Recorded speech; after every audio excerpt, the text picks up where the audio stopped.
Good morning. Let's try that one more time. Good morning. That's more like it. Happy Friday, everybody, and welcome to summer orientation. My name's Richard Pantele. I'm the Dean of Students. I'm an alumnus of the college, class of 2013, and I'm here to be your MC today. So a couple orders of operation before we get started. Restrooms are to your left. And there's water in the back of the room. If at any point during the panel discussions this morning you all need to get up, please do so. This program this morning is designed in two parts, so you'll hear a lot from the academic arm of the college, and then we'll have a break, and then we'll go into a lot of the student life-oriented items. But it's designed, gentlemen in the room, especially for you, so that you become familiar with faces and names that you're going to be interacting with primarily during your time as a student.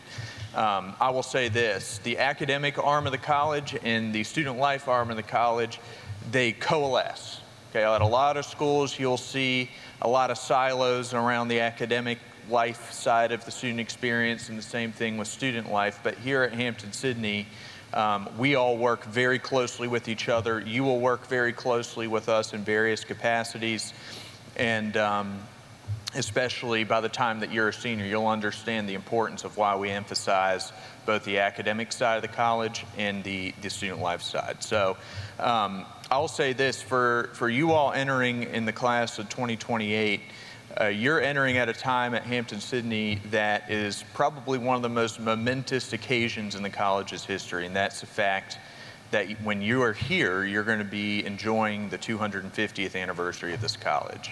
So if you didn't know, Hampden-Sydney is the 10th oldest college in the nation. We were founded in 1775. I just gave away one of my trivia questions. But anyways, it's been a long week, folks. But the moral of the story is our mission of forming good men and good citizens has been around this place ever since we were founded. So forming good men and good citizens, right? If you go to any other college in this country and ask a student to recite what the mission of that college is, I wouldn't put money that they're going to be able to do it. But here we are very specific, we are very thoughtful about what it is that we do. And to be honest with you, at this time, my personal opinion, I feel like, forming good men and good citizens is the most important thing that any college can be doing right now in our country, especially with the state of higher education. So that being said, I feel strongly that you all have chosen a truly extraordinary experience in a world of a lot of ordinary. And, it makes me proud to see you all, especially as an alumnus of this college myself. So to wake everyone up a little bit this morning, we're going to do some trivia. But one question that I might have to rethink. First, though, I want to see who traveled the furthest to be here. So if you traveled 100 miles, raise your hand.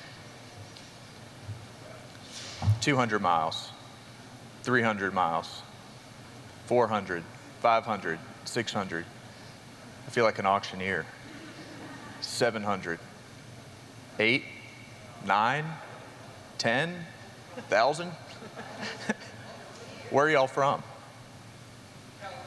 California? Texas? Can anyone beat that? Can anyone beat 1,000 miles? All right, well, you get a prize. It's not a tuition check, I'm sorry. It's probably like an oven mitt or a towel or an umbrella, but okay. Yeah. So you Texas people brought all the hot weather with you, right? All right, let's see. The college had 2 of the nation's founders on its original board of trustees. Who can name one of those people? Yes, sir. No, sir. Yes. James Madison's one of them. Who can name the other one?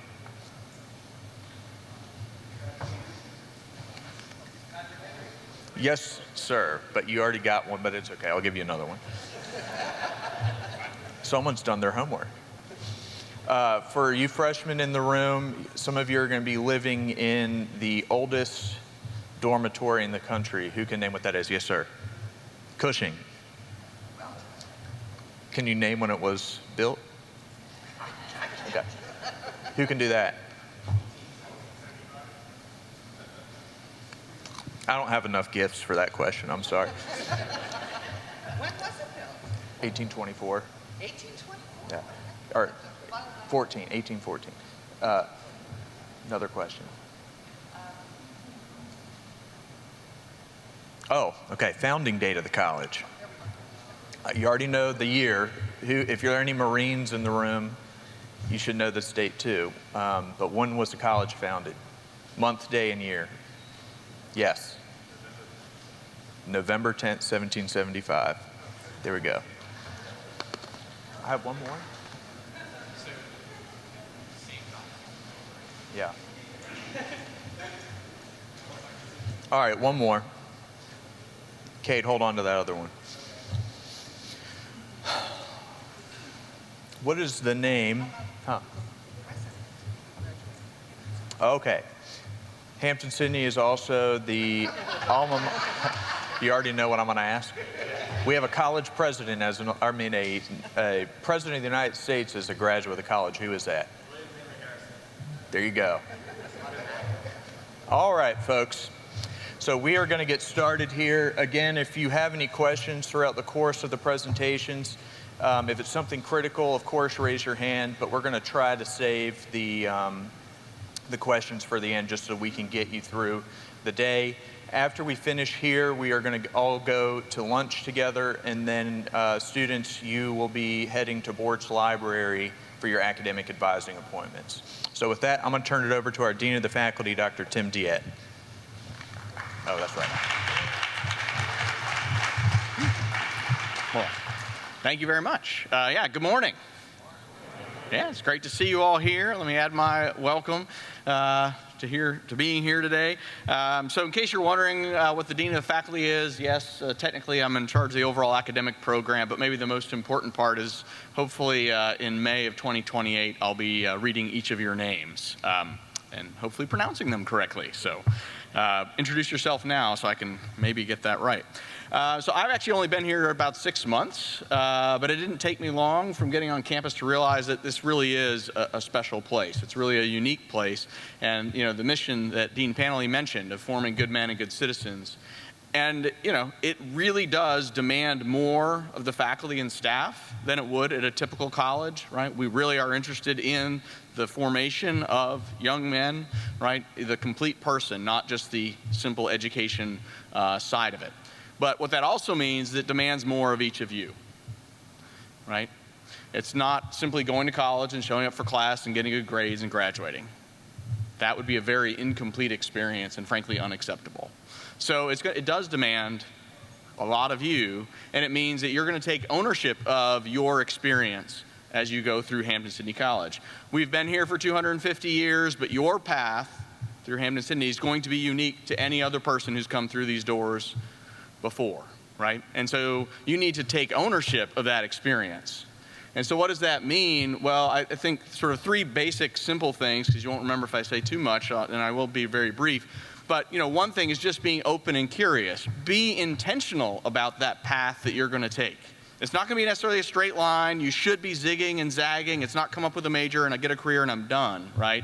Instead, it's yes, there's a core curriculum which provides a rich set of courses that you need to take in order to graduate, right? But be finding out what are some interesting topics that you may need to learn a little bit more about, right? As an economics professor, I would always talk to students like if they were going to go into healthcare, well, you know what? You should actually really understand, for example, the psychology of your patients, right? Even if you're going to be a healthcare administrator, right? So you need to understand, for example, literature provides an amazing insights, right, into the human experience. And so you want to think very broadly about what that is. And then beyond courses, right, you also want to be open to all sorts of experiences. And these, because they help you grow, as you know, and it's also something, frankly, to talk about in interviews or graduate school, if you're applying and have interviews for that. And so, that includes, when I talk about experiences, yes, you'll hear about clubs, you'll hear about, opportunities to volunteer and get engaged in the community, right? But it's also, right, internships. We'll hear from the Career Center as far as, that really is a 4-year interaction, not just a, hey, at the end, I think I need a job now, right? But what are the set of experiences that you're building, whether it be studying abroad, research experiences, and so on. And so really, you should be very deliberate about that, And the other part that goes along with being open and curious is the 300 employees here, whether they're faculty, staff, whatever their title or little name tag says, I forgot mine today, you should be talking to all of them to help find that task, right? I mean, to help find that path for you, right? It's every one of us has a different insight, different perspective that's worth hearing and worth sort of developing that relationship. The great thing of being at such a small school is you're actually going to get to know us, right? You're going to see me in the dining hall having lunch, and you're welcome to come over and talk to me, because that's why I'm here. And everyone else is excited about getting to know you as a person. So know that. I know sometimes that can be a little bit awkward, but really regardless of the person, take the opportunity to get to know them. Not only your advisors, not only your faculty members, yes, definitely for them too, but be broad about that. So be open and curious. Second, set the table for success, right? Just do all the basic things, right? They can be the easy things, but they're also easy to overlook, right? Actually do the reading and be ready for class, right? Go to class. And really critically, right, in terms of if we're going to have this amazing educational experience that we offer here, it demands that each of you are ready to participate in that class, right? The only point of having a small class section, of offering a class of 15 instead of having 500 people in the room, is if you are ready to be part of that conversation, right? And so that demands that you are going to be ready to really participate in that and be there for your brothers, creating that unique experience. And so the third thing, right, so you're going to do all the basic things, you're going to be open and curious, and then the other thing is ask for help, right? So the part of having those conversations and building relationships with folks is that you're checking in with each other, you're being there as a resource for your friends, and also, right, you're being proactive and reaching out and asking for help. Don't wait for, yes, my office is one of the ones that sends out letters that, something's in trouble. That should never be news, right? Instead, it should be conversations that you're having, and whether it be struggling on a test, but also, right, it's 4 years of life that can be really challenging. There's a lot of transitions, and that's okay. It's not pure fun, right? Sometimes folks think, well, college, every minute should be fun, and if it's not fun, there must be something I'm doing wrong. No, right? That's simply part of the process, and again, all the faculty and staff are here to help you as well as your peers. And then the last bit I would say is just for families is be having those conversations, right? Again, I'm sure you'll hear this and maybe already heard this, right? But be checking in, right, with your young and check and see who have they been talking to? Have they gone and visited their faculty recently? Is there somebody new that they've met on campus, whether it be faculty, staff, or peers? And you really want to be sort of engaging in those conversations. And if all you're getting back is a fine, come on, guys, you can do better than that. Really engage with your parents on that. Anyway, I'm going to turn it over to Lisa Burns, and I look forward to getting to know you over the next 4 years.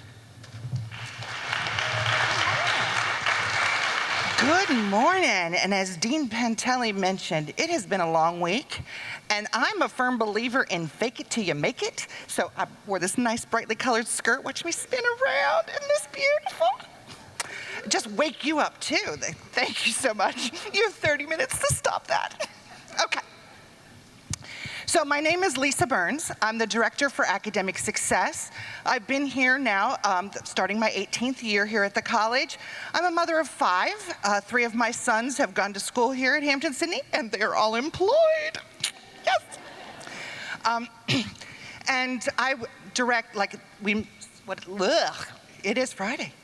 So I direct the Office of Academic Success, which is centrally located on the main floor of the Bortz Library, where you all will be this afternoon. And I am fabulous, but it's not just me in the Office of Academic Success. I have 2 amazing colleagues. Would you please stand? Please, baby, please. Okay. So first all right. First, we have Mr. Carter Shotwell. At Hampden-Sydney, you can identify and reach out to your faculty or staff members. There's a simple code that we follow. It's your first initial and then your last name. So for Mr. Shotwell, it'll be cshotwell@hsc.edu. Now, I'm always trying to embed really good ways for you to remember any kind of information. But Mr. Shotwell writes articles for the Tiger. It's called 3 Pointers with Mr. Shotwell. Get it? Okay. And he coordinates our academic skills workshops that are offered every Wednesday afternoon at 4 o'clock in the Bortz Library. But if you can't attend one of those workshops, please know that you can set one-on-one appointments with us in our office. We do a lot of academic coaching. So students can set that up much like a class. So it might be every Tuesday at 10 o'clock. You're going to come by and you'll have a set appointment with one of the 3 of us, and that'll be your academic counselor for the year. You don't have to do that, but you know, certainly the smartest and the brightest do take advantage of that opportunity.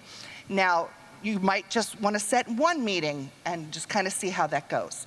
But we do encourage you to take advantage of those strategy sessions that are available to you. Next to Mr. Shotwell is Miss Connie Hicks, and she has the best email on campus. So think about that again. If it's your first initial and your last name at an all-male school, what is her email address? chicks@hsc.edu. Yes. Isn't that wonderful? So we have all kinds of strategies in our office to help you learn how to think and remember the material that you're learning. But some of the things that, gentlemen, you can be doing right now, I love my front row people. So on that first day of class, arrive a few minutes early. Sit across that front row or down this center T. You will do better in your class because you have less visual distractions in your environment.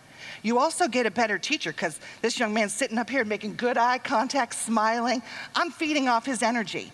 So you're getting a better teacher too.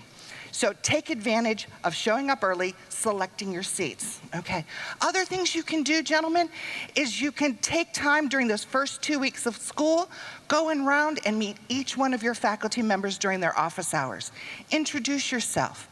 Learn a little bit about them. Just have a general conversation. Again, you're gonna get a better teacher because you're gonna be sitting in the classroom and you know, your professor will mention something and you may have a quizzical expression on your face and they say, let me give you another example. And that example is tied to an activity that you enjoy, right? Because your instructor knows you more fully, right? Plus, when you know your instructor better, you want to impress them. You want to, let them know that you're in the game, right? So you show up as a better student.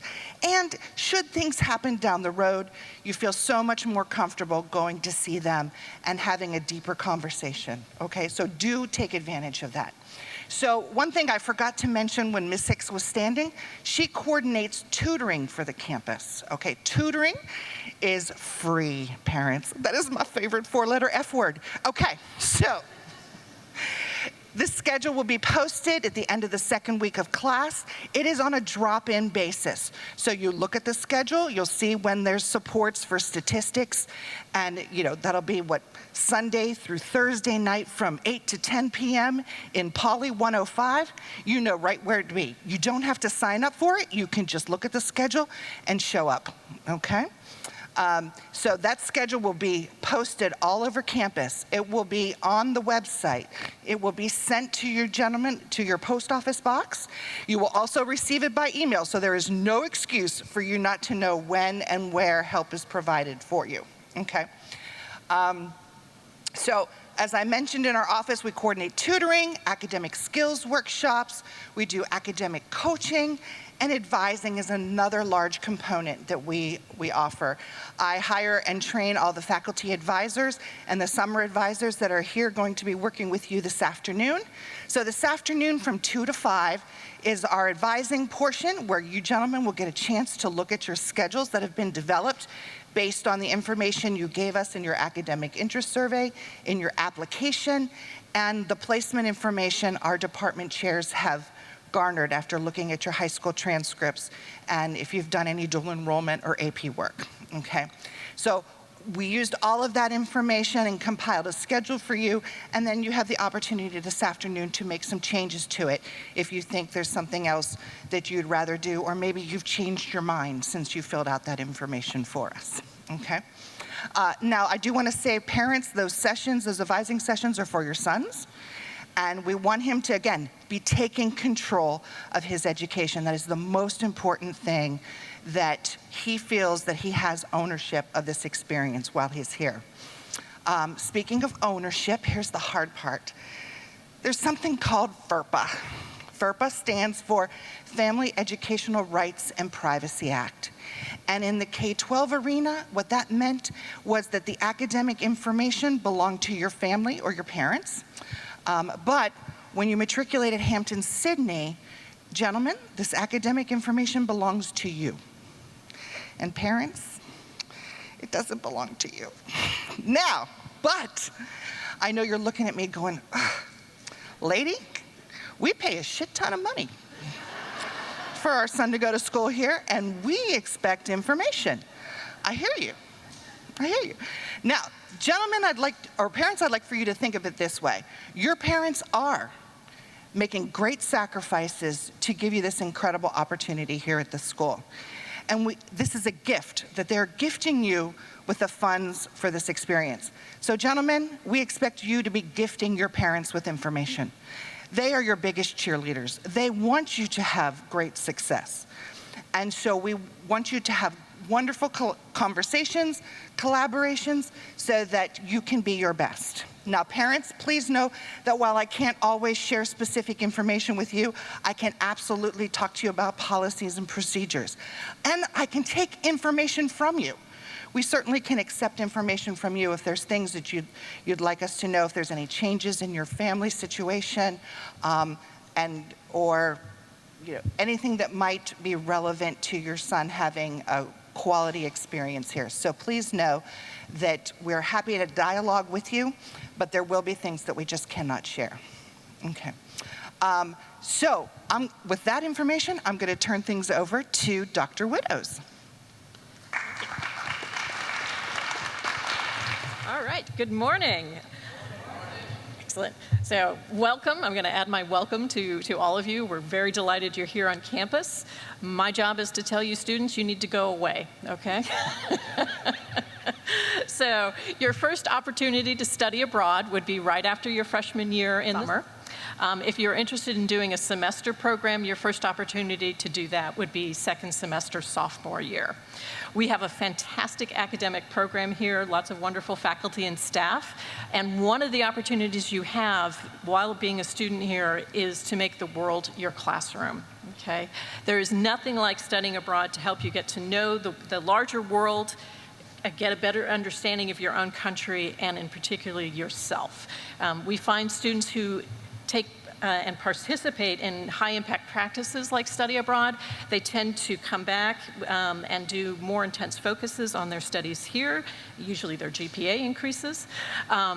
When they are on the job market, they tend to get hired with a higher salary than folks who haven't done this, and they get accepted at a higher rate to their first or second choice of graduate school. So there are a lot of wonderful things that can come from this because of your ability to talk about your experiences that you've had somewhere else, in addition to the friends that you'll make, the mentors you'll meet while you're there, the fabulous foods you'll get to try, and other experiences, right?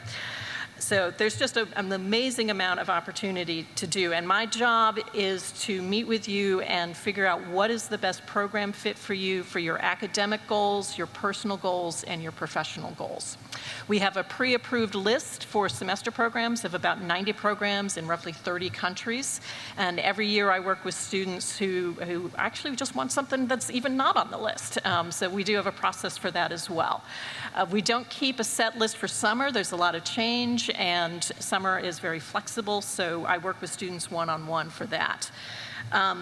But as I said, there's so many different opportunities. So if you're a biology major, for example, imagine doing a marine biology course while you're in Australia, right? Or if you're astronomy or physics, doing a experience while you're in the whole other constellation set if you go to New Zealand or anywhere else in the southern hemisphere. If you're into studying and want to do econ or political science, there's a fabulous program called the London School of Economics and Political Science that I highly recommend. It's a full junior year or a summer experience. If you're a history major, imagine walking anywhere in those countries that you've learned the history about, walking the streets of, Oxford, down in Normandy in France. My personal favorite, because I used to be a classics professor, I still occasionally teach here at the college, Athens, Greece, or Rome, Italy, where I did my own study abroad experience.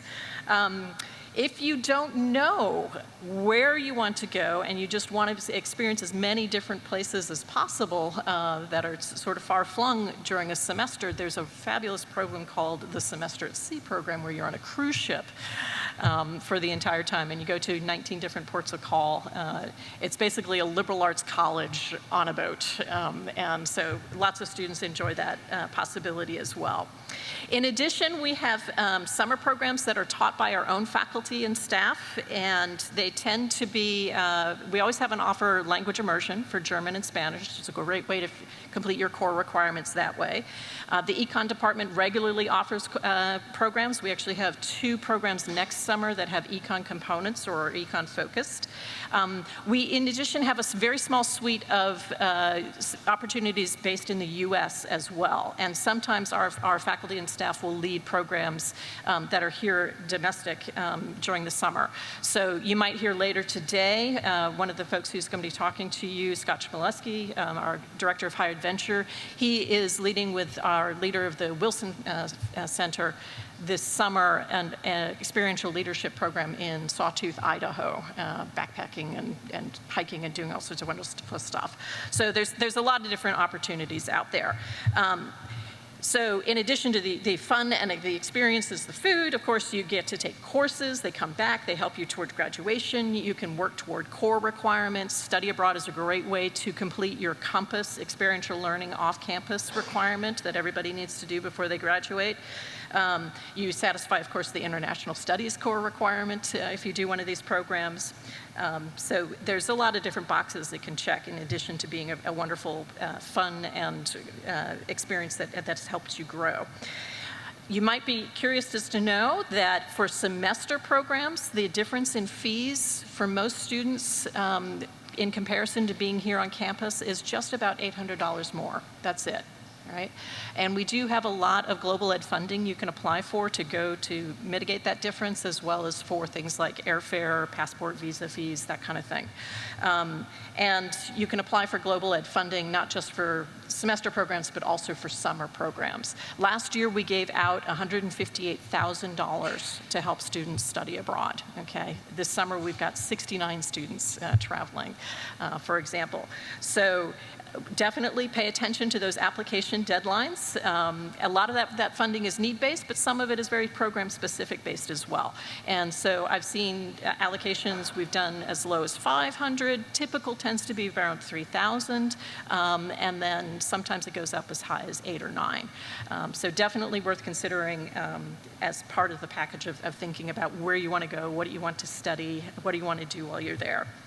So I'm going to be in the library this afternoon at 2 o'clock with lots of handouts and things. I'm there to answer any questions you've got about this. Parents, I do a presentation at Family Weekend in October as well. I encourage you to come to that. Students, of course, please feel free as soon as you get to campus, walk into my office. I'm at the Blake A, which is across the street from the Brown Student Center, and we're the building with all the foreign flags on the front, so we're kind of easy to spot in that way. Okay. And in October, end of September, we haven't quite settled the date yet, I also do a study abroad fair in conjunction with other offices on campus, which is a great way to meet students who have previously studied abroad, our faculty and staff who are going to be leading programs next summer, as well as learn about these 90 or so other programs that we have on offer, and just things like how do you apply for a passport. We'll take your passport photo if you haven't had a passport yet. Save you a little cash that way too. So I hope you all consider it. This is one of the things I often hear from people is studying abroad is the best experience that they've had. They're really glad that they did it. And then the other thing I hear often from parents when they come up to me is, I wish I had done this, right? So now's the time to start thinking about it and helping it go into your plan for your 4 years while you're here. So we always say, go Tigers, right? For our sports guys, I want to say, go global Tigers. Thank you. Good morning, and welcome, class of 2028. Hi, I'm Patrick Jourdain. I'm the interim director of the Career Center, and I'm just excited to welcome all of you into the Brotherhood. You know, what's the wonderful thing about Hampden-Sydney is you can do anything with a degree from Hampden-Sydney. I started here as a political science major, didn't like it. Went to biology, didn't like it. Ended up taking German, graduated. Went out in the world as an insurance broker. Wow, you can do anything with the degree. The other thing is, you've heard about this wonderful alumni network we have, I'm sure while you were touring the campus. Guess what? It's real. I had the opportunity to work in the president's office when I was a senior. Actually, started as a junior, but ended up a senior. I was asked to give one of our trustees, who happened to be an alumni of Hampden-Sydney, a ride to Charlottesville to his hotel room at Board's Heads Inn. In the drive, we had a conversation. Next thing I know, he's throwing some cash in the back seat, and then he hands me his business card and says, give me a call when you get to New York. I was like, okay. You know what I did when I got to New York? Gave him a call. 7 years I worked for Johnson & Higgins. This is what Hampden-Sydney is all about. This brotherhood, hopefully we're number 3, hopefully we're number 1 soon. But we are here, I'm here as an alum to make sure that when you guys come into our office, me and my colleague Michael Harris, class of 22, theater major, now works in my office, also a football player. Again, this place is exciting. You have so many opportunities to do so many different things. What you have to understand, no matter what it is that you do, it's building your skills so that when you start applying for jobs, you have those skills: communication, public speaking, writing, all the things that are very helpful when looking out for a career. And one of my favorite things is when I ask a young man, what do you plan to do when you graduate from MD? And they say nothing. Guess what? I'm excited about that because we get to build your resume. We get to build your network. We get to build your LinkedIn profile. We help you along the way. As you heard, we have a 4-year plan. And the first year is where we really are what we're excited about because we know it's a scary time. But the minute you walk into our office, we make sure you are welcome. And we talk to you. We ask, what do you need from us? And we're here to cater and serve you. And I hope you can take that. But also, while you're here, please make sure that you get involved. Student government, clubs, sports, fraternities. We want to make sure you have a well-balanced career while you're here at Hampden-Sydney. Because you want to make sure that if someone asks you, what did you do? And you can have something to say. So I welcome you all to Hampden-Sydney College, and I can't wait for you guys to join the alumni network and become truly part of the Brotherhood, but you're still part of the Brotherhood now. So if you guys have any questions, we will be at Boards today at 2, signing you up for Handshake, the first step in starting your career planning. Thank you, and I hope you guys have an enjoyable day. Hello again, I am Sandy Cooke. I'm actually the Director of Student Affairs Operation. I'm also in charge of orientation and civic engagement. So you'll be going out and doing volunteer opportunities with me. So I just want to let you know, so move-in day for most of you will be August 22nd. That's going to be on a Thursday. I would arrive early, like 9 o'clock-ish, over at Brown Student Center. That's where you'll go through the matriculation line, and then you can move in straight after that. Fall orientation schedule is online for the first day, so I suggest you all look at that to see what the first day is going to look like. That's when parents will be here, and you guys can figure out what you're going to do that day. We do have a team, like athletic teams moving in early, like football. I think soccer's coming early. Wilson Center, and we have a success seminar. So you will be getting communication about that from those people on your move-in day and all the move-in instructions. I wanted to let you know, so during orientation in August, I want you all to bring a coat and tie because we do have some coat and tie events. Most of the guys wear a blazer, a blue blazer, or a sports coat. Make sure you bring a shirt, a tie. Richard's a good example. Khakis. I'm sorry, Dean Pantele. My boss. Your shoes, your belt, but Dean Washington will also tell you about, we have a closed closet, and she'll talk about that a little bit later for you in case you missed something. Family weekend. I want you guys to mark your calendars for October 4th and 5th. That's when most parents come back to see their child, make sure they're doing okay. So mark your calendars. We also have 2 football games in September, so if you want to come a little early too, that's okay too. But family weekend is October 4th and 5th. Helper app. I hope that all of you downloaded the Helper app. Orientation, that's where you guys are going to be checking in and for attendance for all your orientation events. And also that's where we're going to be posting, it's brand new, all of our volunteer opportunities out in the community. You'll be able to sign up. It'll send you a reminder. You can check in at the event. And then at the end of your 4 years here, you can run a list of all the volunteer opportunities you did. So if you're going to grad school or medical school or whatever you're going to do after that, you'll have that list all ready to go. So that's going to be really nice. As far as volunteer goes, students are extremely active in our community. We have such a good reputation here in Farmville and the surrounding counties. We do tons and tons of service, thousands of hours each year, and I'll tell you some of my favorites. Sigma Chi, I work with a lot of fraternities and athletic groups because it's nice to have like a big group go out and do something. But Sigma Chi, they pretty much ran the Animal Rescue Club. Within the last 2 years, we rehomed about 40 dogs and cats. Sometimes we have a lot of animals just come on campus, and so we scoop them up, we give them a little love, and then we get them to a great home. So they've done a lot of great work.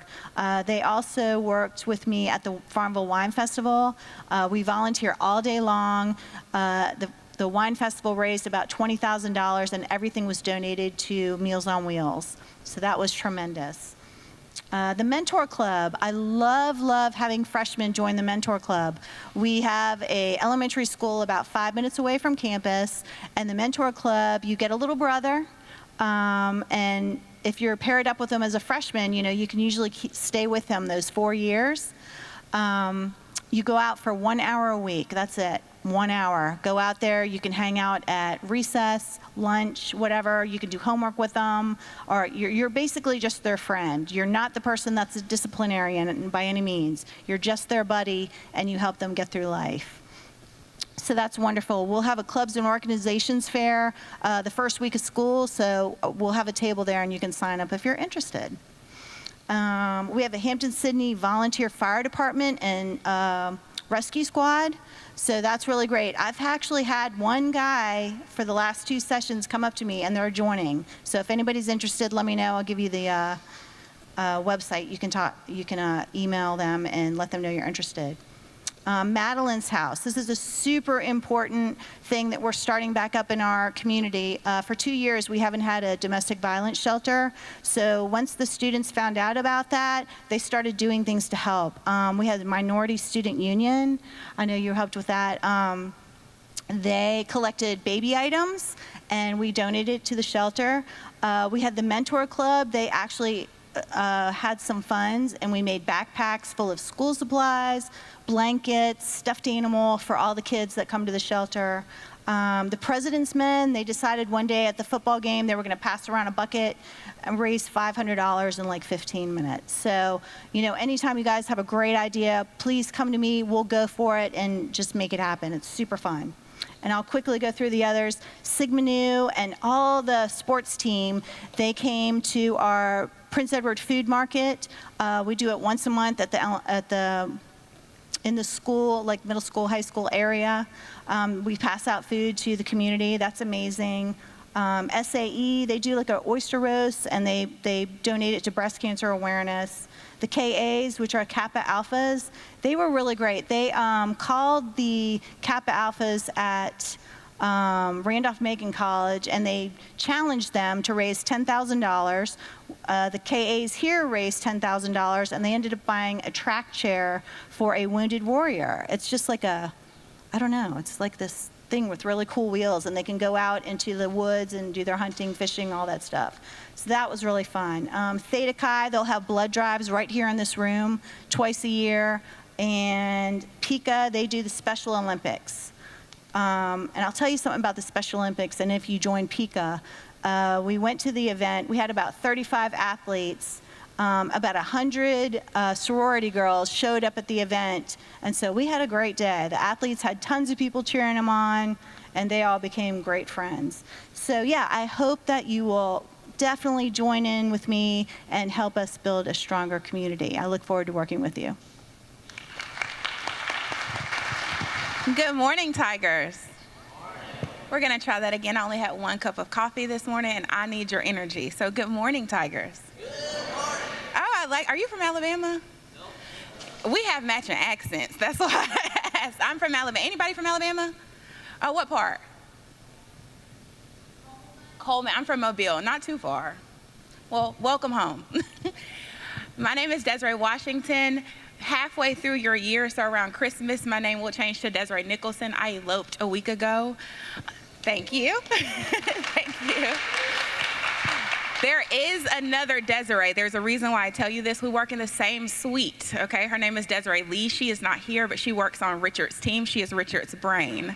So if you come up to the third floor of Brown and you say, I just need a Desiree, one of us will come help you and we will get you to the right place. I'm the Dean of Culture and Inclusion. So I like to always start by saying this to parents, but specifically to our young men who are going to be Hampden-Sydney Tigers. My office, my staff, and every single person that you will meet today and that is on the stage right now, we do not by any means want to change what you believe, okay?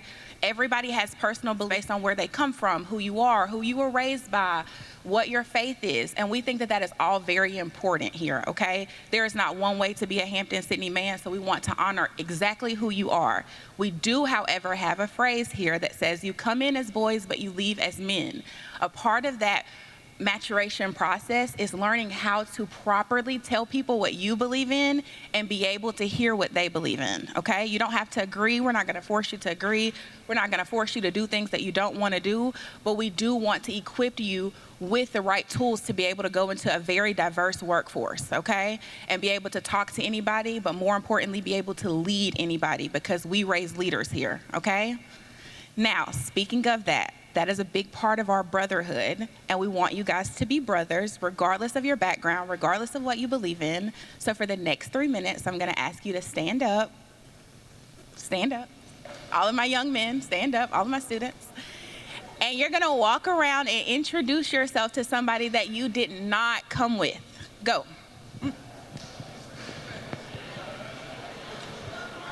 Get out of your rows. Walk around. Is this our biggest group? Yeah, this is a huge group.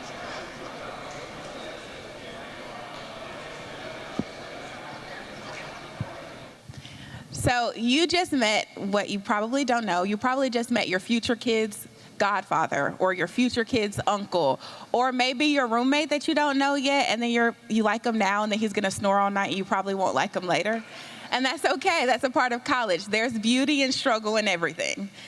I want to talk to you guys about the Office of Culture and Inclusion very briefly. So on my staff, I have the guy on campus with the coolest name in the world. His name is Saint Blizzard.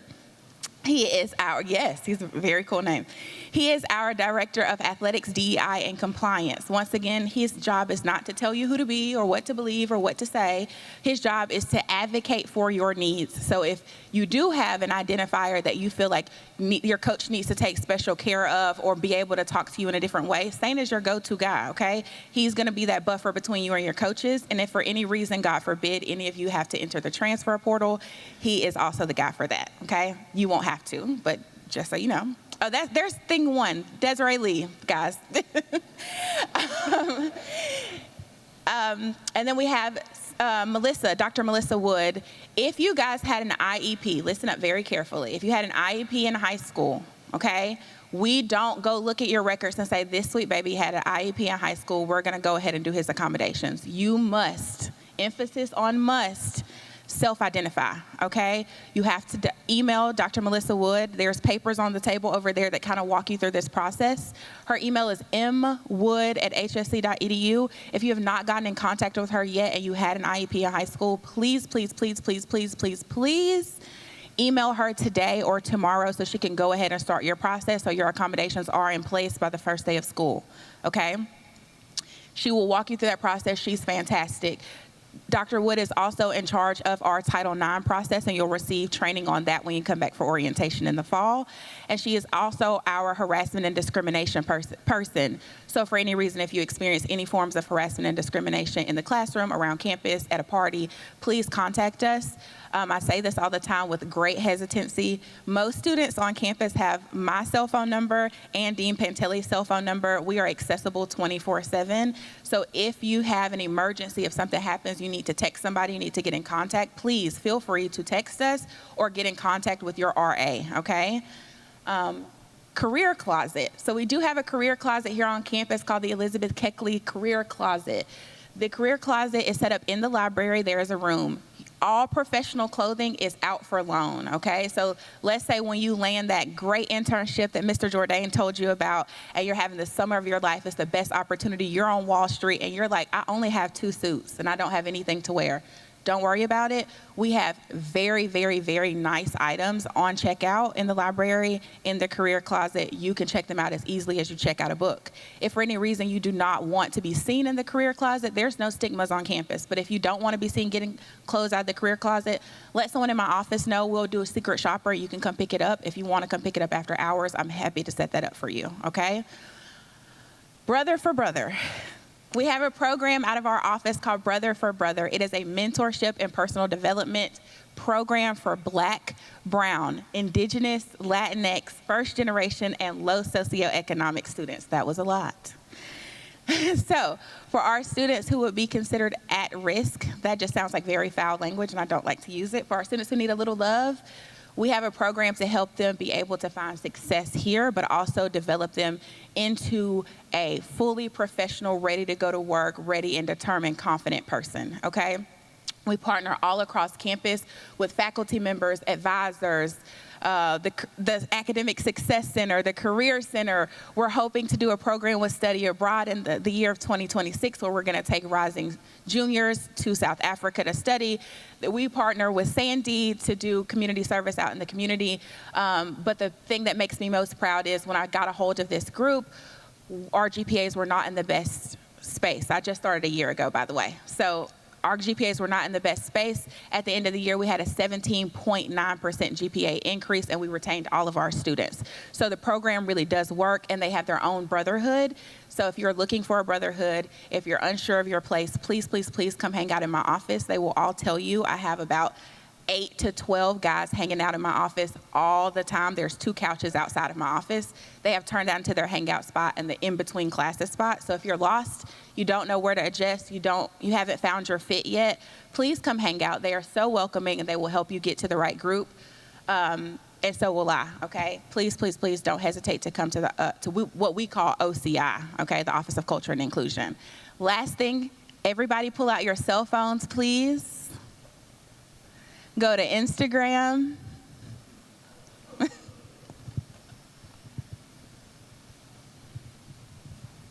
And I have 2 for you. The first one, I have 3. The first one is OCI_HSC. That is our office. Please be sure to give us a follow. We try to stay up to date with everything that's happening on campus, but we also do a lot of programming.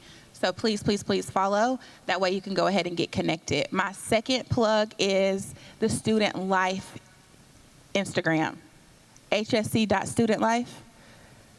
hsc.studentlife. Follow that. That is all things happening in student life, all events, all the good stuff. And then look up when you're done. I got a third one for you. My third Instagram is HSC Tiger Serve. Okay? These are 3 very, very, very good ways for you to get connected before you get on campus. And I promise if you follow us 3, all of the other HSC Instagrams are going to start popping up, and you'll follow everything. The library has one. Global Ed has one. So just follow these, and we'll get you connected to everything else. If you guys have any questions, we're all going to be on stage taking questions, or y'all can raise your hand and we can walk around with the microphone. If not, we'll take a break. 100%.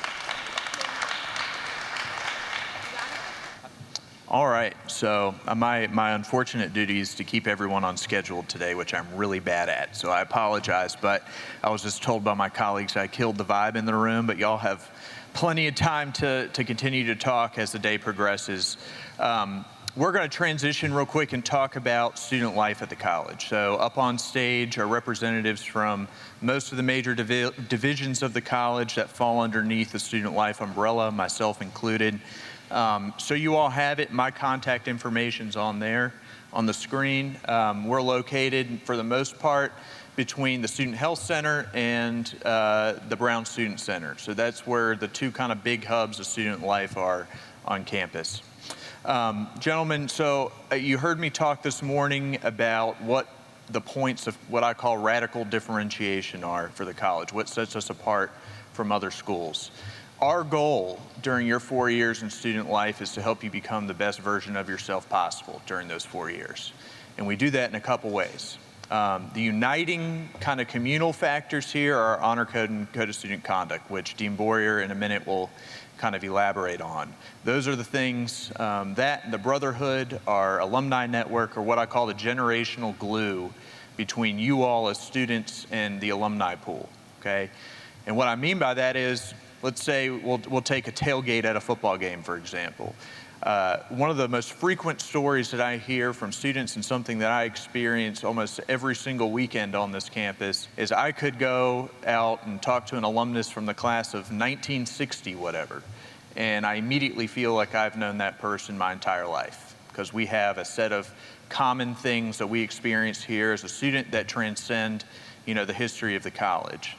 From there, the stories that we tell kind of go into the personal experiences we had at the college, right? The things that really made an impact on us, the things that are a part of what I call the transformational experience that Hampden-Sydney provides. And in that regard, you know, as a dean of students, I feel tremendously blessed to have the opportunity to serve each of you in my role each day. So I'm excited for you. I'm excited for you to hear from these folks on stage.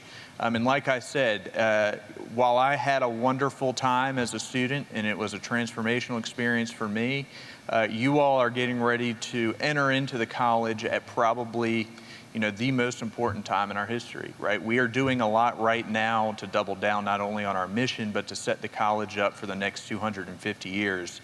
And you all are going to play a role in that. Just as an example, with our residence halls, for you freshmen, when I lived in Cushing, we barely had air conditioning, right? I was convinced that it was just circulating air. There was nothing cool about it. Now, you know, there's a lot that's been improved with our residence halls. I think we have probably some of the best residence halls in the country. And for you guys living in White House especially, man, it's almost too nice. So, but go Cushing. The other thing is too, with our core curriculum, you know, the glory of the core curriculum at the college is that, you know, really with anything academic at the colleges, you guys are not going to be taught what to think, right? You're going to be taught how to think and to defend your ideas and to go out and share those things with your peers and in your vocation that you so choose once you graduate. All of those things that you've heard of today, all these ingredients for the Hampden-Sydney experience is what makes this place so special. So with that, I'm going to turn it over to our Associate Dean of Students. I'm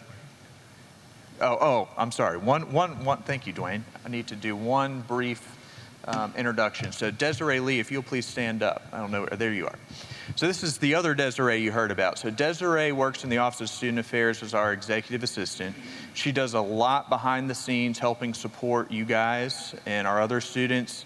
And she's not up on stage today giving a presentation, but I just want you to know she works really hard to make sure you all have a wonderful experience here. So let's give her a round of applause.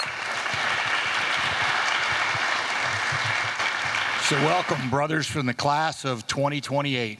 Good to see you guys out here today. And welcome to the parents. Thanks for taking the time to bring your young men out here today to honestly, to be the very first step in what will be an amazing 4-year journey for your young men, for your students, for your sons. So I'm a proud alumnus from the class of 1992, and back when Cushing didn't have air conditioning, just so you get, the only dorm on campus back when I was here that had air conditioning was White House, believe it or not. So that was the place to be. But so I was very fortunate when I was here as a student to have an amazing student life experience. I got to experience a lot. I participated in a lot. I feel like I took full advantage of every opportunity I had here. And that idea of who I was when I came through the gate and who I was when I crossed the stage at graduation was truly transformative. It was just, you know, the person that I grew to be, the person I grew to be proud of, quite frankly, was pretty amazing. So when I was here as a student, I participated in the ROTC program. I played football. I was in fraternity life. I was in the college activity council. Got to do it all. And some of the things that I'm going to talk to your young men throughout the year, I'm going to get to a little bit about what my responsibilities are on behalf of Dean Pantele. But gentlemen, you know, what I'm going to tell you right now is because you're coming to Hampden-Sydney and because of the unique environment that we have, Desiree Washington said earlier, we create and build and grow leaders here. And if you desire to, by the time you're a sophomore, you're going to be asked to lead something, some club, organization, fraternity in some cases, if you go that route. That is where you truly are going to grow and learn. We know the academics are going to happen. It's going to be rigorous. The faculty is going to make sure that happens. What we hear, all of these incredible professionals who are all here for one reason alone, and that is you young men. You know, we are here to take care of and oversee all the things that happen outside the classroom. And in my opinion, that's where the majority of the growth and development happen for young men, especially at the age of 18 to 23, right? Yes, priority one is academics, but everything else that you do outside the classroom is going to really shape and get into what we talk about as a priority here in Office of Student Affairs, is refining your character, right? And that's a little bit of what I'm going to get into here. So some of the unique things about Hampden-Sydney that make this college stand out from most others is our student life experience, obviously, but our student government. And Dean Pantele quickly mentioned the honor code and the code of student conduct. All right. So, gentlemen, when you guys get here, you're going to hear about it. We're going to get it ingrained into your head very quickly about the importance of the honor code and the student code of student conduct. A Hampden-Sydney man or student will behave as a gentleman at all times and in all places. Right. You're one of us now. We expect this. When you go back home today, after today, and you're hanging out with your friends from home, we expect you, as of now, to start handling yourself as a Hampden-Sydney man, as a gentleman. The honor code, a Hampden-Sydney man or Hampden-Sydney student will not lie, cheat, or steal, nor tolerate those who do. All right? This is not just something that we expect of you. This is something that the faculty, the staff, and the entire community pledges to adhere by, all right?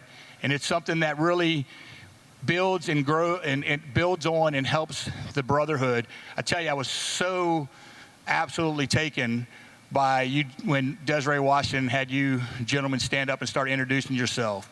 And I saw guys truly greeting, mutual respect, getting to know their brothers.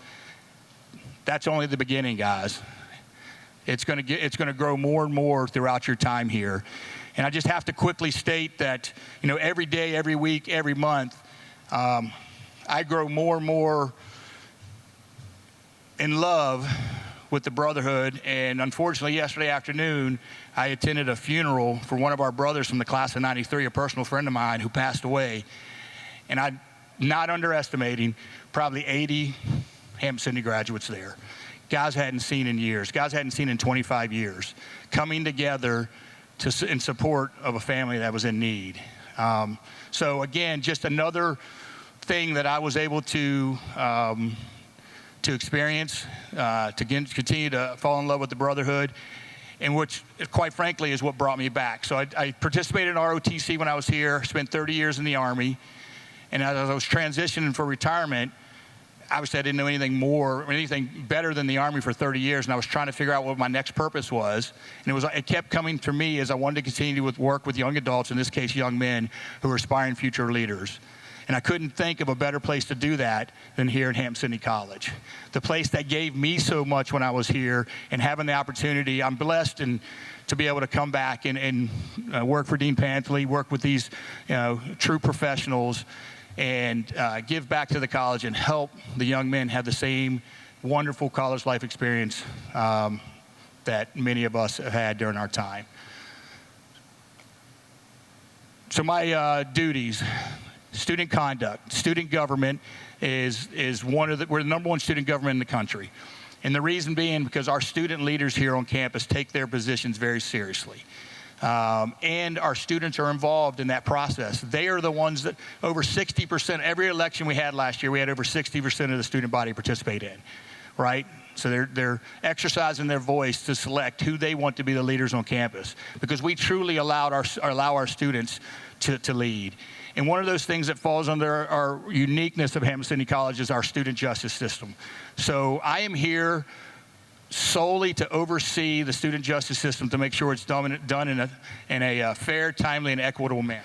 All right? I very seldom, or Dean Pantele very seldom, we're not the ones that are deciding on any type of sanctions or punishment for young men when they make a mistake. All right? And we know young men age 18 to 22 years old don't always make the best decisions, right?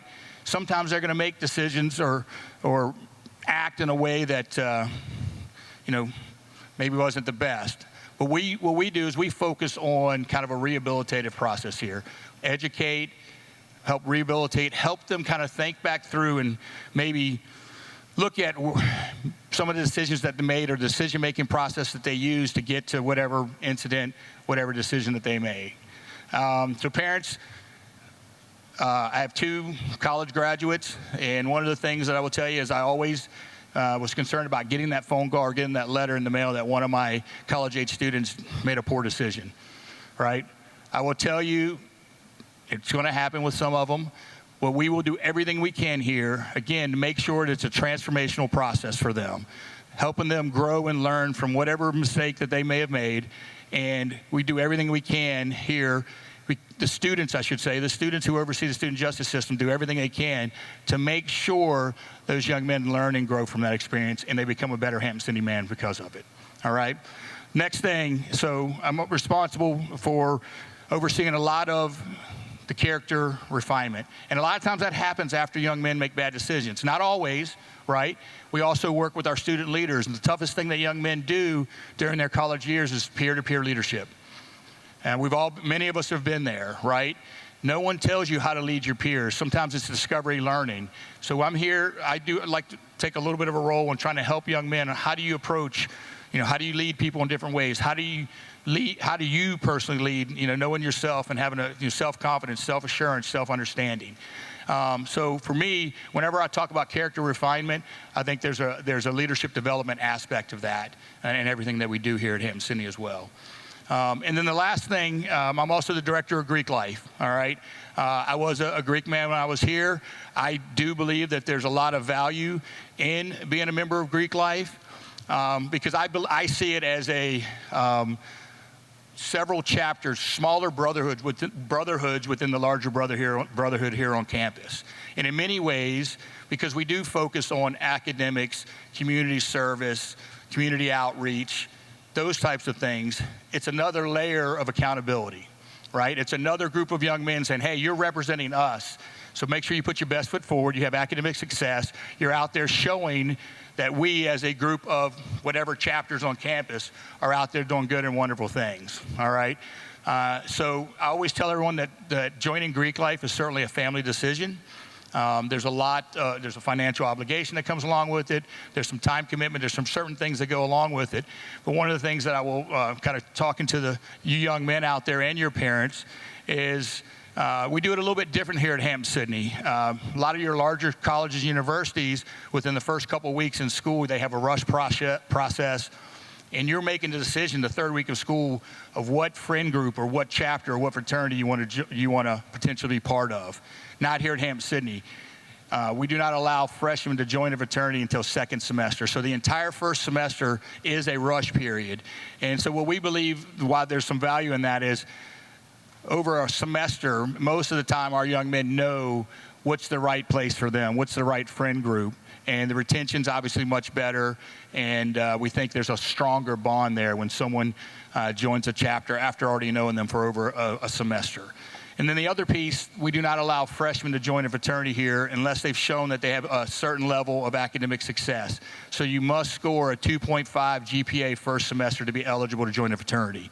So young man, what's that mean? A lot of guys are like, oh, that's easy.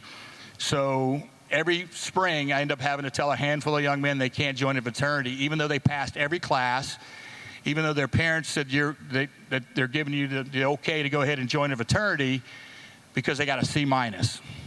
A C minus, a couple B's, a C, and a C minus is enough to drop your GPA down below a 2.5, all right? So guys, obviously we want you to focus on being the best you can in the classroom, but continue to strive. Like I think it was probably Mr. Jourdain earlier, said you start with a 4.0, try to focus on keeping that 4.0, but we know that's not a reality, but continue to focus on getting those A's and B's and you'll be successful as well. So I know I'm way over my time. I'm always over my time. I'm sure these guys aren't ready to pull me down, but again, welcome to the Brotherhood, and look forward to talking with each and every one of you. If you have any questions, I'm always available. Thank you very much. All right, class of 2028, stand up. Put your hand on your head. Spin around in a circle like Miss Burns did earlier about an hour ago. Spin, quick, let's go, let's go. All right, sit down. All right, parents, within 15 seconds, I just had your kids do something weird and wacky. Imagine what we're gonna be able to do in the first 2 weeks with this amazing student life team. We're gonna get your students engaged and involved on campus. You're gonna go to Lake Mays and go with Dean Pantele and the Fly Fishing Club and learn to cast a fly reel. I can't do it, but you're gonna learn. You're gonna get cooked in intramural basketball second semester as part of being here on campus by the faculty staff team that Dean Bowyer plays on. You're gonna go play Dungeons and Dragons once a week in Brunkley Hall with some kids you never met before. I know you, I can't pick on you, okay? You are gonna go and learn how to smoke brisket amazingly. It's gonna taste amazing at some different campus orgs and events, okay? But guess what? We have over 65 active student organizations that aren't in Greek life or honor societies.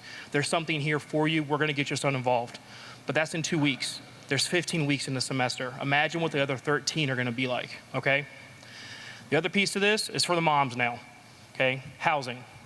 This is the start of your time here. When your sons get here in August, 32 of the next 48 months of their lives will be on the Hill. I want you to have a very good day today, and I want you to be very appreciative and ready to go to drop your kid off on the 22nd, or the 13th, or the 16th, or the 18th, whenever your student's supposed to arrive. If you have questions about their room today, ask. You're not gonna hurt my feelings. If you don't like the paint on the wall, or the scratch on the door, or the chip in the desk, let me know. You wanna know the dimensions because your husband said, I bet you that's a 12 by 18 room, and you don't believe him? Come see me, we have them, okay? 3D model of the room, we have it. Dads, 62 days until your son is no longer cutting on your AC, leaving the lights on, opening the fridge and looking at it, okay? 62 days. Okay, if you're here on the 13th for football, it's less than that. You can do the math, you're all educated young men, okay? Listen up very carefully. Have a good day today. Welcome to the Hill. My name is Jesse Schrader. I'm the Associate Dean of Students for Campus and Residential Life. Let's have a good day.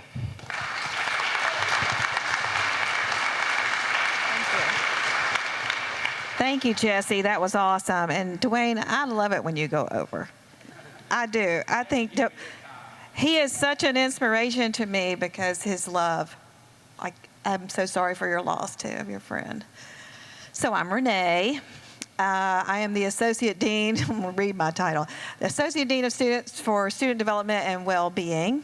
Why don't you go ahead and flip to this slide that is going to be so much fun to talk about. So you guys, there's this thing that every college requires you to do, these online courses, and they are very important information that really actually might help you be careful of the choices you make that Dwayne was talking about. So when you do these courses, it's going to take you about an hour for each course. You can go in and out, multiple times. You'll get an email from me on how to get into these programs. Go ahead and start now because they're going to take a little while. I love your hair. I love your hair. So get these done. Alcohol, we have alcohol here. Did you know that, Eli? Okay, well, we have alcohol here. Have you ever had alcohol? No? Okay. It's so funny. This other morning, I was talking to a dad and his son, and I looked at the son, and I was like, so alcohol and drugs, something or other, and the dad was like, he doesn't do that. And the son was like, I want you to please honor these courses and these material that's going to come in it, because consent and respect is about sexual assault. And I've seen a lot of really sweet young men who sat here who were drinking too much, and like 99% of sexual assault involves alcohol. So really pay attention, okay, to the material. Well-being 101. So let's have a little fun real quick. Let me ask, well, since I messed with you, I'll mess with your dad. Are you his son? Are you his? Okay, cool. Thank you. So how do you take care of yourself? Steve. How do I take care of myself? I walk every day in our field with my dog. That's a good answer. Very well done. Yes, thank you. All right, let me do Finn, since I know Finn. How do you take care of yourself, Finn? I go to the gym every morning. Okay. Cool. Go to the gym. Go for a walk. Anything different? Caden? I'm hygienic.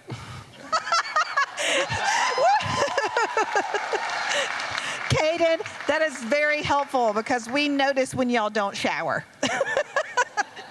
Wellbeing 101 is going to cover a lot of material. It even gets into time management, Lisa, the Pomodoro technique with, how you study for a certain amount of time, then you take a break. Wellbeing 101 is going to be helpful also.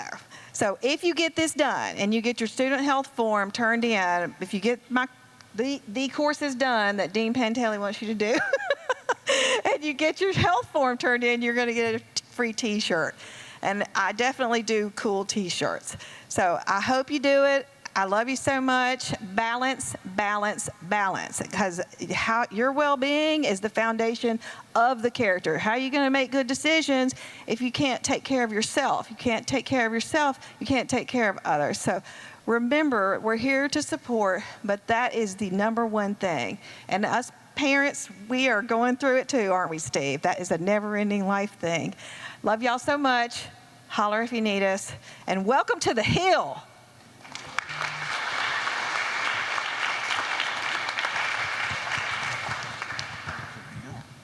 Good morning, everybody. My name is Mark Fowler. I am Director of Public Safety and Chief of Police here at the college. I do have a cheat list to roughly try to stay within my time frame, but we'll see how that goes. I've been here 32 years this year, which I think was the same year you were born, I believe. 5 months after, okay. And the same year that Dean Bowyer graduated. So, yeah, I've been around a while, seen a few things. Welcome to all of you guys. We're very glad to have you here on the Hill. I'm going to give you a quick rundown of some of the things that we do for you. A little bit about our mission as the police department. This is just hitting the highlights. Our department, we're seven officers, including me. Okay, so we're small. Each officer is fully certified through the Virginia Department of Criminal Justice Services, okay? No rookies on our department. I think between the 7 of us, it is somewhere in the neighborhood of 175 years of law enforcement experience, okay? So when you have problems, we can certainly help you out. Some of the things that we do our own investigations for the most part. We do have to enforce laws of the Commonwealth, criminal as well as traffic. So we do traffic enforcement. So with that being said, make sure you know where your stop signs are on campus. Make sure you know what the speed limits are on campus and so forth, okay? Be aware of that, okay? And if you're not from Virginia, take a minute to look over you know, those Virginia traffic laws. That'll help you not only here, but anywhere you drive in the state.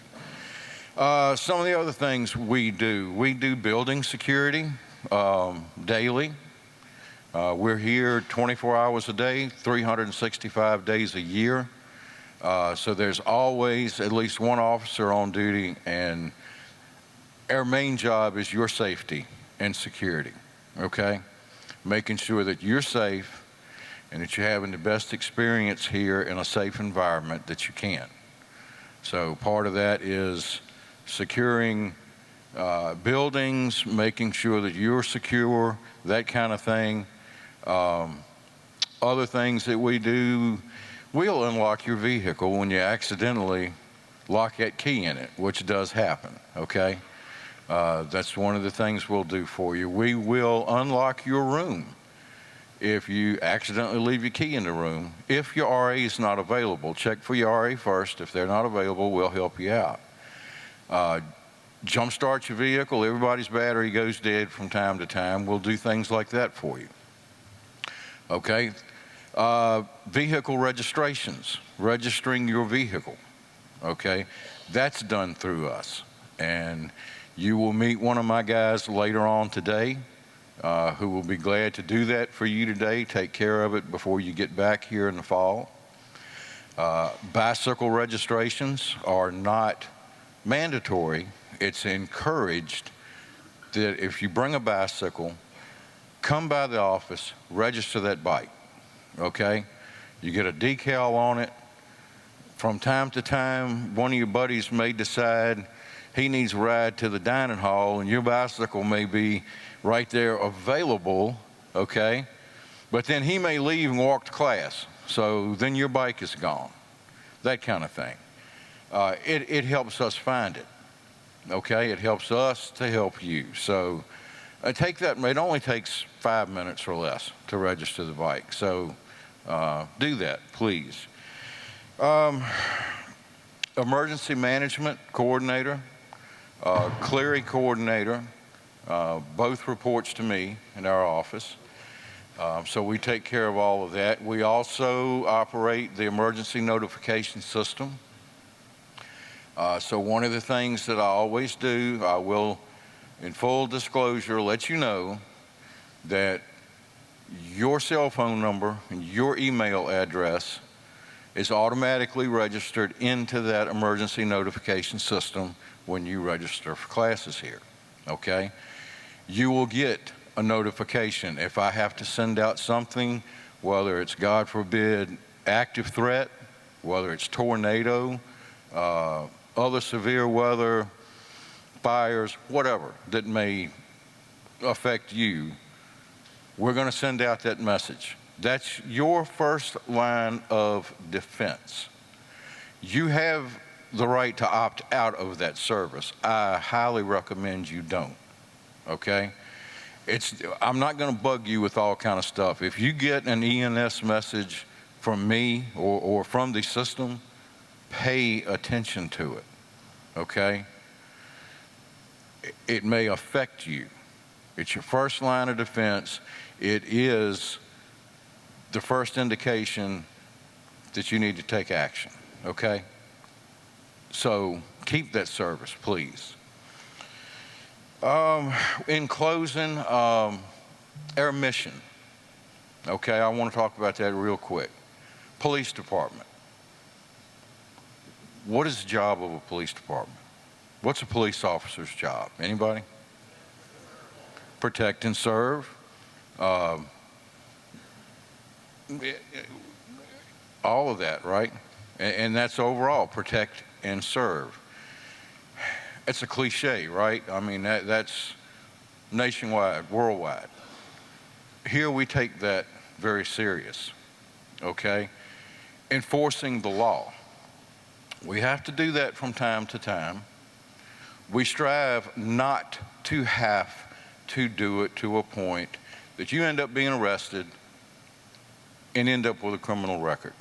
That is the last thing that we want to happen. That's up to you guys sometimes, okay? depending on how you act and what you do, determines a lot of that. But we will do everything we can. I can't guarantee you that you won't end up sitting in front of one of these guys, but I'd a whole lot rather you do that and have to sit in front of a judge, okay? Because we want to see you succeed, and that's not how you succeed. So, our mission, number one, is to protect you, make sure that you're safe and secure, having the best experience you can. That way, we can do number two on our list, which is at the end of 4 years, we're going to get to see you walk across that platform over at Venable Hall, and we're going to see you get that diploma, that degree that you're starting your journey on now, okay? That's our goal. So if you guys have any problems, if you need help, don't hesitate to approach any officer that you see in uniform, okay? We're problem solvers. That's what we like to do. We like to help you solve your problem. You may come to us with a problem that we can't solve. One thing I promise you will not hear, you will not hear, man, I'm sorry, I wish I could help you with your problem, but I can't. End of subject. I better not find out you heard that from one of my guys. Now, what you may hear is, man, I'm sorry, I can't fix that, but we happen to know a plethora of wonderful people, most of them behind me right now, who do know how to fix it. Somebody within this group can fix just about or help you with any problem you have. So if we can't fix it, we're going to send you in the direction that can fix it. So don't hesitate to call us. Thank you.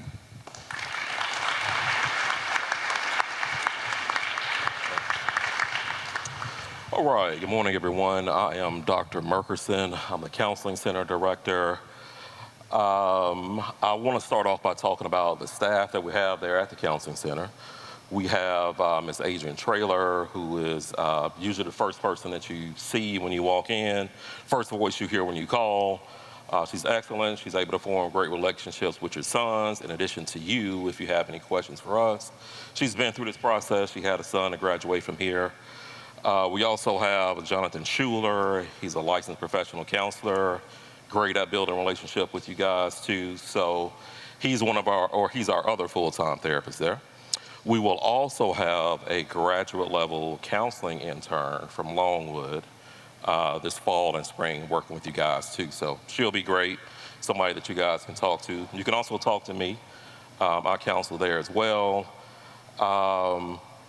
I don't mean to brag, but my counseling skills have been described as legendary. Where we are located at is right next to student health. So if you make it to the health center, you've gone too far. Like, we're literally right next door to you guys, all right? We try to make it very convenient for you to reach out and talk to us. Of course, you can call us. We all have personal email addresses. You guys can stop by. It's an open door policy. And you can also email us, counseling@hsc.edu. All right, so there should be no reason you're not able to reach out to us, all right? You guys that have been in counseling before, maybe have some sort of diagnosed mental health condition, hopefully you guys know that you need to reach out and talk to us once you get on campus, right? Or at least get set up with us on campus. It's you guys that haven't been involved in therapy or haven't had any mental health issues that we want you to know you can come by and talk to us too. It doesn't have to be anything clinical, just in general. You can come by, have a conversation with us, okay? When should you come by? I know you guys have been plotting on getting away from your parents the last 4 or 5 years, but if you notice that your voice starts to break a little bit when you're hanging up on the phone with mom or dad, give it a few weeks. You know, that might change over time, right? But if you notice that's something that's kind of happening over and over again, you're not quite feeling like yourself, you know something is different about you, you're changing and it doesn't seem like it's for the better, that's the time that you need to reach out and talk to us, okay? Nobody should ever feel like they're alone, they don't have anybody to relate to. there's nobody they can open up to on campus, like that's literally what we're here for, all right? So take advantage of our services. We're here for you guys, and just come by and see us, okay? Thank you.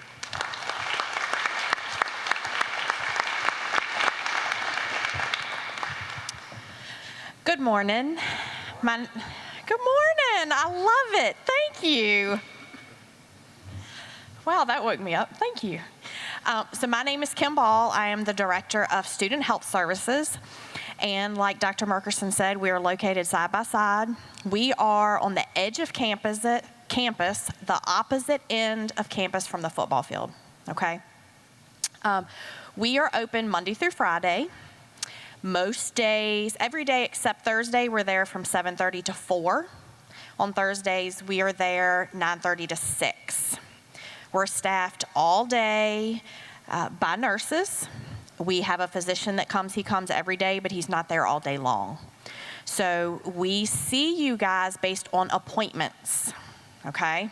So that does not mean if you're feeling bad, you can walk across campus and come in, but we may not have an opening for you. So then you're gonna have to walk back across campus when you're feeling bad back to your room to wait, okay? So what I want you all to do now is to take out your phones, because we are gonna put Student Health's phone number in your contact list. So when you are feeling bad, you can call us to make an appointment. All right, so our number is 434-223-6167.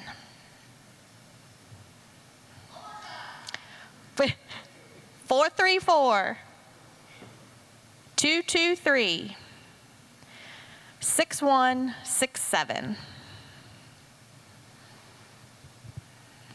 All right, so when y'all come see us, there is not going to be a charge for your services within Student Health. Doctor's visit, nurse visit, immunization, you're not going to be billed for that. You're not going to have to pay a copay. Anything that we send out of the office, if we send something to LabCorp, if we send you into town for an x-ray, if we refer you to another doctor, that's when your insurance is going to come into play, okay?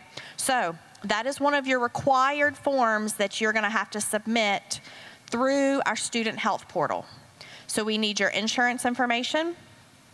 We need your new student physical form. We need your immunization record. We need a health history and your emergency treatment consent and contact form, okay? There, you may have seen Nurse Nancy a few minutes ago at the table. There's information how to access our portal. If you have physical forms today, I will be in the library this afternoon. You can hand those to me. I'll be more than happy to take them. If you don't, there's information on how to access the portal. If you have a question, just call us, okay? If your son is going to be under 18 at the start of classes, so that's August 26th, if he is not going to turn 18 until after that date, please come see me this afternoon so that you can sign a consent for treatment until he turns 18. I think that's it. Did I miss anything, Dwayne? Okay. All right. Thank y'all. Enjoy your day.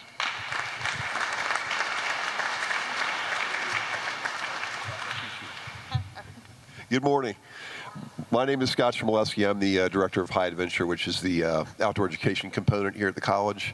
And I just want to talk to you all about some outdoor resources that are available for you on campus as well as off campus while you're here on the Hill. First off, I want to talk about the Wilson Trail. This is our 3-mile walking, hiking, biking trail, which is right here on campus. It's well worth checking out. A lot of students will go out there and just go for a casual walk or mountain bike it if they want something a little more intensive. 3 miles in length. It's accessible from most of the residence halls, so it's easy to get to. So do check that out. If you like to fish, you're in good company here. We have 3 fishable ponds or lakes on campus. No license required for these lakes. They are stocked. There are some good-sized bass. And while I have not pulled one out myself, there's probably a couple students here who can tell you a few stories about pulling some out themselves. So if you want to bring fishing gear, you're welcome to bring your own. A lot of students will decompress at the end of the day by going out and dropping the line in and just kind of relaxing and see what they can pull out of the ponds. If you like golf, and that would be ball golf or disc golf, either one, we have some options for you. We have an 18-hole disc golf course on campus. If you like disc golf, you'll really enjoy this course. I think it's one of the finest in the Southeast and certainly one of the finest in Virginia. If you prefer more traditional golf, we have the Manor. And you can check out golf passes from our office 5 days a week and then play golf, and that's about 10 minutes down the road between here and Farmville. If you like shooting sports, you've come to the campus at the right time. We have a 5-stand set up at Slate Hill, which is our historic property just down the road. And that operation is about to expand exponentially in the coming fall. We're about to expand from 5-stand to about 25 to 30 stations when construction starts in September. So if you have an interest or you do like to shoot competitively or recreationally, you've got some really good opportunities while you're here as a student. Also on campus, I'd like to mention the challenge course we have. This is a low and high elements challenge course, which is comprised of a 2-route climbing wall, high traversing elements, which are built into the tree line about 60 feet up, and then a low course, which is more about team building together as a group. And we also have a zip line that crosses over Tadpole Hole, one of our lakes, by about 450 yards. You'll probably come into contact with the challenge courses in some way, shape, or form, whether it's through a fraternity or the Wilson Center or another organization as a group, but you'll have a chance to access that individually also. Other programs that are a little farther aflung I'd like to talk about for a couple minutes. We have a program called Beyond the Hill, which I would say is about 20 years old, Richard, give or take, 25. This program has been around for quite a while. The focus is service and adventure off the hill. So it could be somewhere locally where you're working with a local charity through Tiger Serve, or it could be something where you're in Alaska backpacking the Resolution Pass or sea kayaking on Prince William Sound. You could be in New Mexico fly fishing with Richard as well as some other students and alumni, or you could be in Idaho this summer backpacking in the range just outside of Boise, where we'll be taking a 10-day trip with students for credit. Expeditionary leadership is the focus. And I'll be teaming up with my colleague with the Wilson Center to present that to 10 students. So lots of opportunity for adventure and outdoor activity on campus as well as off campus. We do have resources for you as far as gear if you need it. We have a full bike shed. We check out bikes by the day, by the week, and in a lot of cases for the semester.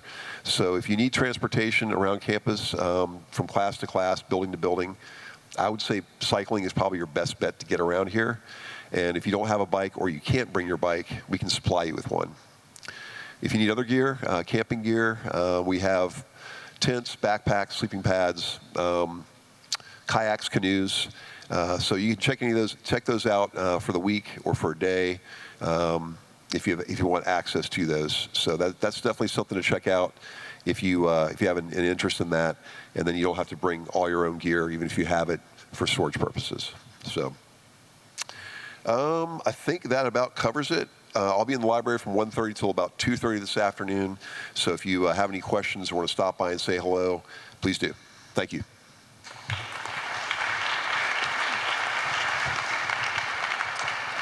They always save the last for best, or the best for last. That's me. My name is Keith Leach. I'm the Reverend here. I am the chaplain and the pastor at College Presbyterian Church. In case you missed it coming in, it's a big red brick building, just like all the other big red brick buildings. It is about 80 yards in that direction, right on College Road. It is a PCUSA church that is right in the middle of campus because they own the land right in the middle of campus. When they built it there, the college was all on the other side of the road, and now the college has grown up around us.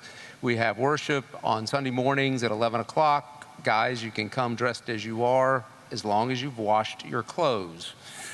We get a little not great when I am in the pulpit 20 feet away from you and I smell you, I'm going to say, go home and change. But you're welcome. We love to have you there. But there are many other opportunities in this area for different types of churches. If you want to go, the Spiritual Life page has those listed there. It also lists there all of our campus ministers. All of our campus ministers work between Longwood and at Hampden-Sydney at both places. We have Lutherans and Episcopalian and Methodist and all the main line denominations we have a campus minister for. We also have something called Cogito, which is a very cerebral look at faith and religion and all of that, a lot of reading from books, and it's a wonderful organization if you take a more cerebral look at your faith and your faith base. We have several of those. If you go to the Spiritual Life page, that also all of those institutions and everything will be there. Our campus ministers, their phone numbers and everything, but they will be on campus at our fair that we have, engagement fair, first day, hot dog. First day, it'll be there, and you will have a chance to meet people from all the different things that are there, but definitely we will have Spiritual Life people there representing, and you can sign up and get emails about when meetings will be there and do that. All of this is built up for one big reason. Being 18-ish, whether you're 17 getting ready to be 18, whether you've been 18 for a while now, this is a time when you begin to grow your own way of figuring out what it is that you are going to be and do. You get a lot of help, and you have heard a lot of stuff today about going and doing and what will you be when you get out of here, your career, how it'll be. What I am not worried about, but what I deal with is finding out not, what you're going to do, but who you're going to be. And that's what we want to make sure we don't leave behind. It's a time for you to start exploring what is important to you. What do you believe? From up till now, you have believed pretty much what your parents have taught you. I hope you have listened to them. They are wise, usually, most of the time. But now is a time for you to embrace what you are going to believe about spiritual life and what is it going to do for you. We say good men and good citizens. What is good? Boy, I can make people get quiet in a hurry. Like that? That's what you got to ask. That's the answer that you as students are coming into a life to make up your mind. What is a good man? A good citizen, you can say, well, there's laws, I'll follow the laws, I'll do that. But that's not all of it. What will you do with your fellow citizens? Who are you going to be? Not what you're going to do. How you answer the question, who I'm going to be, will be the most important question you will ever ask. And starting now, you lay the bedrock for what you will build the rest of your life on. And we're here to help you with that, and I'm here. Got an office in the church. I live 2 doors down from here. And by the way, when you go to Fraternity Circle, my deck looks right at it. Sometimes I see the sins of my youth. I went to Hampden-Sydney. I was in the fraternity. I see the sins of my youth just being gone over and over again. It's God's little joke for my being back here on campus. Yeah, we have lots of conversations about that. So it's great. But it is wonderful. And we are here. I am here right in the middle of campus. Anytime you want to talk, you can come knock on the door. You need to pet a dog. I got one that loves to be petted. He loves to see guys. And we just want to be here to help you as you begin this journey, not just the journey for academics and career, but of how your life is going to be from now on. Thank you.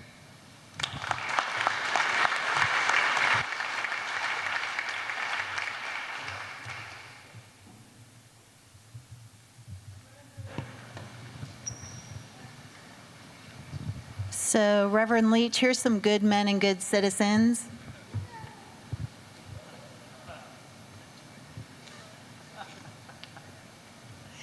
So, I think you guys saw these orientation leaders this morning, but I wanted them to go ahead and introduce themselves. They're going to be working with me for 7 straight days, so they're logging some great community service hours with me. And also this weekend, who are my Brotherhood Before the Hill guys out there? Raise your hand. Yeah, all these guys are gonna go on an adventure with us this weekend. We're gonna go climb a ropes course tonight. Tomorrow we're gonna go play airsoft. I'm not gonna play. And then on Sunday, we're going to raft down the James River on some kayaks. So yeah, we're gonna have a big time. So I just wanted them to introduce themselves and tell you a little bit about themselves. Hey everybody, my name is Scott Ticci. I'm a senior. I am a history major, national security minor, and a few things I'm involved with is residence life. I'm a student court advisor. I'm part of the Airsoft Club, former chairman of the food committee here, and I'm part of the Wilson Center. Thank you all.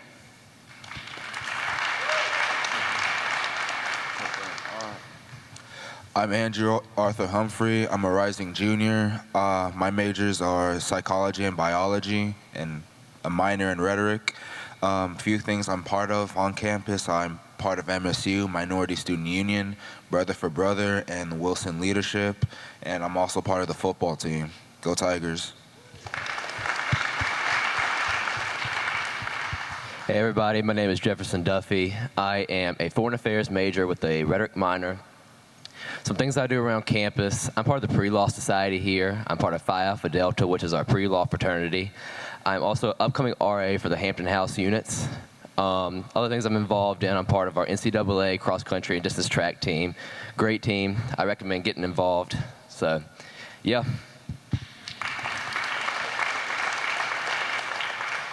Hi, I'm James.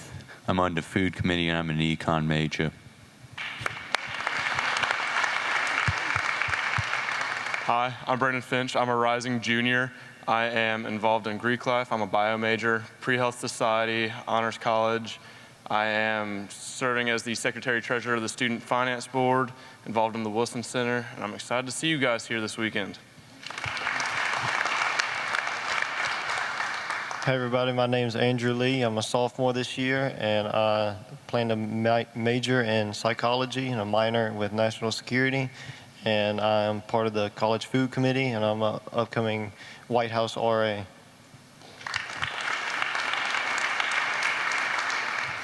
My name is Caleb Camp. I'm a junior here, foreign affairs major, religion minor. I'm vice chairman of orientation service leading.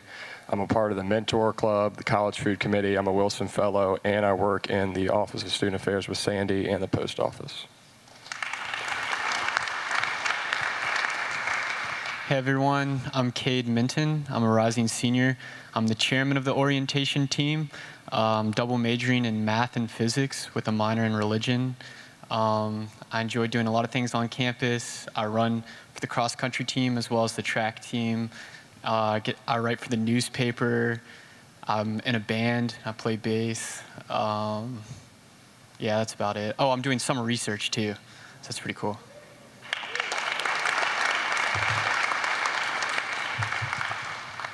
So at this time, and thank you guys, aren't they impressive? At this time, all the students can stand up. And you are going to leave at this moment with these guys and go to your peer-to-peer talks. You can head out this door. See you soon. You're going to meet back up with your parents at noon.